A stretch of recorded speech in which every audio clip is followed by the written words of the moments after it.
भारत और भारतीय प्रॉक्सीज के लिए बुरी खबर है, क्योंकि अब उन्हें इस सरजमीन पर सांस लेने का मौका भी फराहम नहीं किया जा रहा। कुछ कार्रवाइयाँ की गई हैं, किस किस मकाम पर कुछ ग्रोह नकलो हरकत कर रहे थे, पाकिस्तान के अंदर घुसने की कोशिश कर रहे थे, उनको निशाना बनाया गया है। नाज़रीन, बच्चों का किस तरीके से इस्तेमाल किया जा रहा है सरहद के उस पार से मनशियात और इसके साथ साथ असलहा लाने के लिए, कुछ वीडियोस ज़ेरे गर्दिश है, वो भी आपके साथ डिस्कस करेंगे। साथ ही साथ एक तंजीम जो कि पाकिस्तान के अमन को तबाह करने के लिए कुछ दहशतगर्द अनासर के साथ जुड़ी है, अब उसको इंटरनेशनल मीडिया किस तरीके से नॉर्मलाइज करने की कोशिश कर रहा है, वो भी आपके साथ डिस्कस करेंगे। आप सब पर सलामती हो, अनफोल्ड पाकिस्तान में खुश आमदीद कहते हैं। नाज़रीन, द गार्डियन की जानिब से एक रिपोर्ट शाया की जाती है जिसमें एक मौक़िफ़ पेश किया जाता है महारंग बलोच का। हमने अपने पिछले व्लॉग्स में कई दफ़ा जिक्र किया कि वो मिसिंग पर्सन्स जिनका राग अलाप कर रियासत को चैलेंज किया जाता है, रियासती इदारों को चैलेंज किया जाता है, जब कार्रवाई होती है BLA के ख़िलाफ़, फितना अल हिंदुस्तान के ख़िलाफ़, फितना अल खवारिज के ख़िलाफ़, तो उस कार्रवाई में जिन लोगों को, जिन फितनों को जहन्नुम वासिल किया जाता है, अनफॉर्चुनेटली हमें वही तस्वीर जो कि रियासत के ख़िलाफ़ बयानियाँ बनाने के लिए इस्तेमाल की जाती है, जिनको मिसिंग पर्सन्स कहा जाता है, जिनके लिए एहतजाज किए जाते हैं, जिनके लिए सरकारी दफातर पर हमले किए जाते हैं, जिनके लिए मासूम बच्चों पर हमले किए जाते हैं, तो वो हमें उन दहशतगर्दों के ग्रोह में जहन्नुम वासिल होते हुए दिखाई देते हैं। अब BLA, जिसको पूरी दुनिया की जानिब से, ऑलमोस्ट इंटरनेशनल मीडिया फोरम्स की जानिब से एक दहशतगर्द तंजीम डिक्लेयर किया हुआ है, अब वो तो एक दहशतगर्द तंजीम डिक्लेयर हो चुकी है, लेकिन किस तरीके से BYC को नॉर्मलाइज करने की कोशिश की जा रही है, वो नाज़रीन बलोच यकजहती कमेटी जिसकी हिकमत अमली को समझने की इस वक्त ज़रूरत है। ये एक मौक़िफ़ जो पेश किया गया महारंग बलोच का द गार्डियन में, नाज़रीन ये वाइट सेवियर जर्नलिज्म की एक बड़ी उम्दा मिसाल है। वाइट सेवियर जर्नलिज्म जो कि कॉलोनियल आइडियोलॉजी से ओरिजिनेट करता है, कॉलोनियलिज्म की हमें उसके अंदर बड़ी एक वाज़ेह झलक दिखाई देती है। इंडिविजुअल्स को एज अ हीरो पोर्ट्रे किया जाता है, एज अ कैटलिस्ट पोर्ट्रे किया जाता है, as a change maker portray किया जाता है, लेकिन वो मार्जिनलाइज्ड कम्युनिटी, वो तबका जिसकी असल परेशानियों को दिखाना होता है, एक्चुअली वो परेशानियां दिखाने के बजाय इंडिविजुअल मफादात, और जिस तरीके से गोरे ये कहते थे, जो वाइट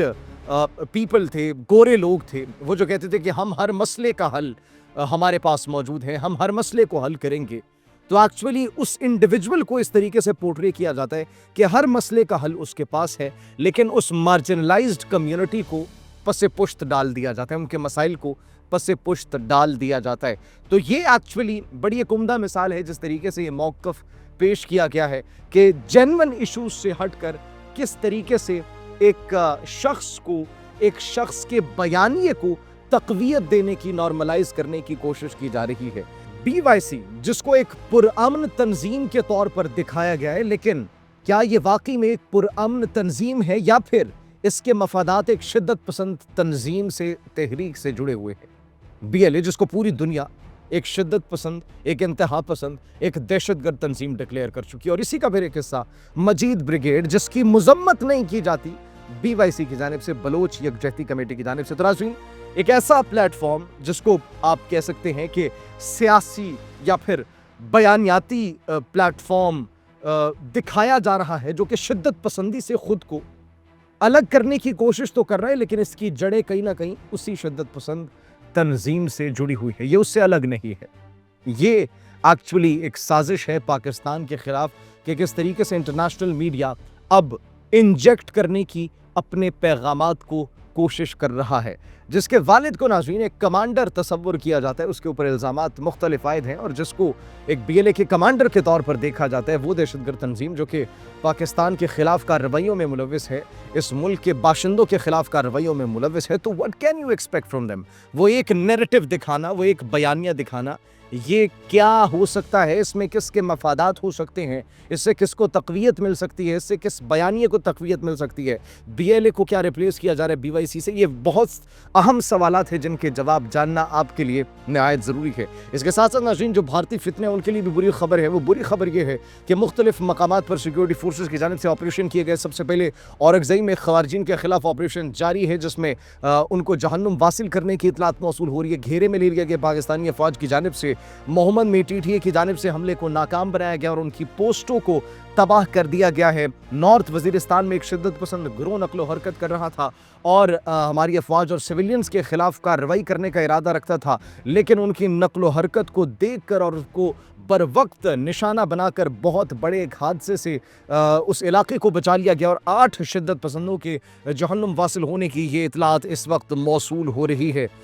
اس کے ساتھ ساتھ ایک ویڈیو زیر گردش ہے ناظرین۔ ویڈیو کیا زیر گردش ہے؟ دیکھا جا سکتا ہے کہ افغانستان کے طالبان کس طریقے سے بچوں کا استعمال کر کے سرحد کے اس پار سے سرحد کے اس پار منشیات اور اسلحہ کو ٹرانسفر کر رہے ہیں، بچوں کے جسموں پر منشیات اور اسلحہ باندھ کر۔ ایک ویڈیو زیر گردش ہے جس میں دیکھا جا سکتا ہے کہ بچے کے ایک چھوٹے